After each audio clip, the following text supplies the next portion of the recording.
जी, जिस जंग के बारे में ये ख़्याल किया जाता था कि ये जंग इज़राइल और हमास के दरमियान है, तो अब ये जंग जो है अपना कैनवस बदल चुकी है और इसने कई जो फ्रेम्स हैं वो ऑब्टेन किए हैं और सो दैट्स वाई कि हम इसको ये कह रहे हैं कि ये जंग अब लोकोमोशन कर रही है। यानी कई जगह पर इसने अपने मफादात के फूड वैक्यूल्स बना लिए हैं क्योंकि पॉकेट्स ओपन हो गए हैं। ये जंग अब इज़राइल हमास से बाहर निकलकर ये जंग ईरान इज़राइल की डिक्लेयर होने जा रही है। पॉकेट्स ओपन हैं। ये जंग यमन के बाद ओमान के बाद ईरान से जनूबी एशियाई ममालिक और यकीनन इंडिया इसके लपेट में आएगा, वो पीछे नहीं रह सकता क्योंकि अगर इज़राइल की जानिब से ईरान पर कोई भी हमला होता है तो जनूबी एशियाई ममालिक में एक इज़्तिराब की कैफियत पैदा हो जाएगी और यही हालात अरब में भी होंगे। तो जिस जंग को हम रोकने की कोशिश कर रहे थे वो जंग मज़ीद फैलती चली जा रही है। इसलिए उम्मत मुस्लिमा ने पहले दिन ही अमेरिकी अब्राहम अकॉर्ड की तायद करी,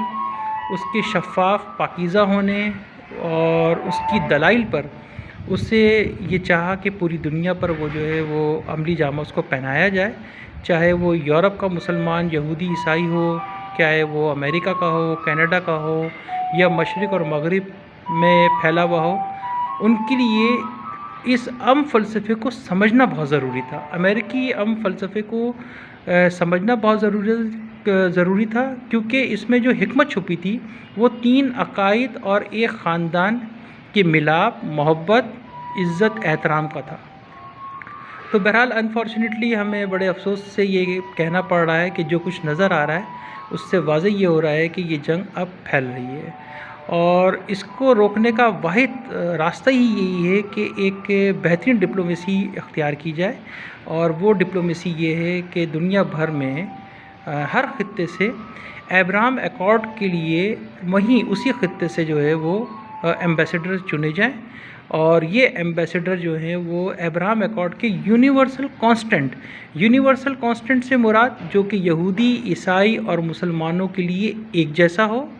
और ये तीनों ही अक़ाइद यानी कि ख़ानदान इब्राहीम से जुड़े, दीन इब्राहीम से जुड़े तमाम दीगर मज़ाहिब को अपील करें मुज़ाकरात के लिए कि हमारा किसी से एक तो ना तो कोई झगड़ा है, ना ही हम किसी के दीन के ख़िलाफ़ हैं,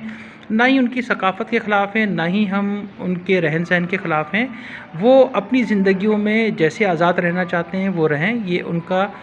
बुनियादी हक़ है।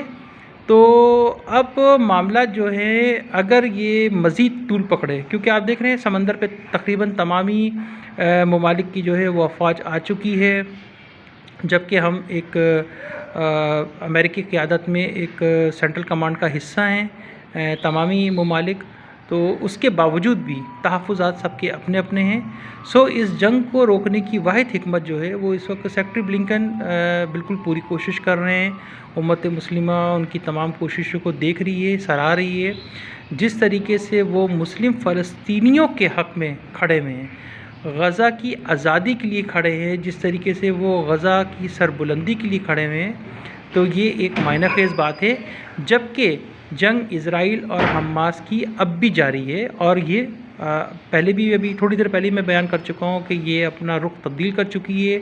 जंग लोकोमोशन कर रही है और ये उस वक्त तक लोकोमोशन करती रहेगी जब तक कि ये अपने जंगी मफादात की फ़तह हासिल ना कर ले। तो ऐसे में तो ये वाज़े दिख रहा है कि जंग हमास इज़राइल से निकल के ईरान और इज़राइल के दरमियान हो गई है और मालूम ये पड़ता है कि या तो इज़राइल फ़तह ले जाएगा या फिर ईरान फ़तह ले जाएगा और ऐसी सूरत हाल में मज़ीद इंतशार फैलने की वजूहात सामने आएंगी क्योंकि अरब दुनिया की एक अलग सोच है, एक अलग मंतक है। ईरान रीजन के जो लोग हैं उनकी अपनी सोच है, अपनी मंतक है। महवर जो है वो जो कास्ट किया जा रहा है वो यरूशलेम है, यानी कि सरज़मीन मुक़द्दसा, सरज़मीन इब्राहीम, जहाँ पर तीनों ही अक़ाइद यानी यहूदी, ईसाई और मुसलमान को बराबर से इबादत, ज़ियारत का इख्तियार हासिल था, है और हमेशा रहेगा। और अब्राहम अकॉर्ड से हम ये चाहते थे कि ये इकट्ठा वहाँ रह भी सकें और एक जैसे ख्वाब भी देख सकें। लेकिन क्योंकि अब मुमकिनात बहुत दूर होते चले जा रहे हैं, अगर इसको करीब लाना है तो करीब लाने का वाहिद हल ये है कि हमें एक लार्जर स्केल पर कुछ अरसे के लिए हथियारों को और जंगी मैदान को खामोश कराना होगा और हमें सिफारती महाज को खोलना होगा। और सिफारती महाज से मुराद ये कि कोई जंगी महाज नहीं, यानी हंगामी बुनियाद पर इस जंग को रोकने के लिए कोई हिकमत वज़ा की जाए। और हिकमत वाहिद है, वही फिर एक दफ़ा कहेंगे कि अमेरिकी अब्राहम एकॉर्ड हिकमत का वाहिद रास्ता है जो तीनों अकायद को एक मेज़ पर ले आएगी और फिर यही अकायद जो हैं वो दीगर मज़ाहिब को अपील करेंगे कि आएँ हमसे बैठे और मुज़ाकरात करें। तो बहरहाल कोई तीसरा है जो इससे नाखुश है, इस इत्तेहाद से या इस अब्राहम एकॉर्ड से। तो हमारी दुआ है कि ये एकॉर्ड कामयाब हो और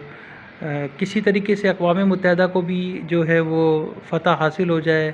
कि उसने जो तजवीज़ दी थी 2 रियासती हल की फ़लस्तीनी सरज़मीन के तक़सीम पर, तो वो भी मुमकिन हो जाए ताकि